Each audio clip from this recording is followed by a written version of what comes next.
மழை மற்றும் குளிர்காலங்களில் பாக்டீரியா தொற்று அதிகமாக இருக்கும். காலை நடைப்பயிற்சி செல்லும் போது முகத்தில் மஃப்ளர் கட்டிக்கொண்டு செல்வது நல்லது. சைனஸ் பிரச்சனை உள்ளவர்கள் முடிந்தவரை ஏசியை தவிர்ப்பது நல்லது. அப்படியே பயன்படுத்த வேண்டிய கட்டாயம் வந்தால் அதனை வாரத்துக்கு ஒருமுறை சுத்தம் செய்ய வேண்டும். அப்போதுதான் தூசு படியாமல் இருக்கும். புகைப்பிடிக்கும் பழக்கத்தை அடியோடு விட்டுவிட வேண்டும். மியூகோஸ் படலத்தை சிகரெட் புகை எளிதில் பாதிக்கும். அரிப்பு, எரிச்சல் மற்றும் ஒவ்வாமையை ஏற்படுத்தும். நோய் எதிர்ப்புச் சக்தி குறைவாக இருப்பவர்களுக்கு எளிதில் சைனஸ் தொற்று பரவும். முறையான உடற்பயிற்சி, அதிக காய்கறி மற்றும் பழங்களை உணவில் சேர்த்துக் கொள்ளுதல் ஆகியவற்றின் மூலம் சைனஸ் பிரச்சனையை தடுக்கலாம். தூசு உள்ளே புகாமல் இருக்க மியூகோஸ் பகுதி எப்போதும் மெலிதான ஈரத்தன்மையுடன் இருக்கும்.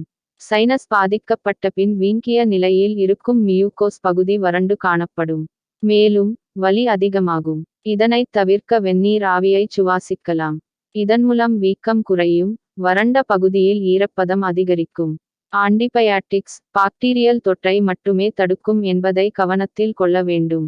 வைரல் தொற்றை ஆன்டிபயாட்டிக்ஸ் மருந்துகள் மூலம் குணப்படுத்த முடியாது.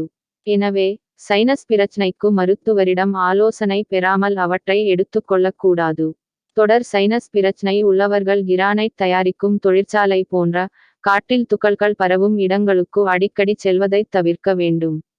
உடுத்தும் ஆடைகளில் எப்போதும் சுத்தத்தை கடைப்பிடிக்க வேண்டும். முக்கியமாக கைக்குட்டையை துவைத்துச் சுத்தமாக வைத்திருக்க வேண்டும்.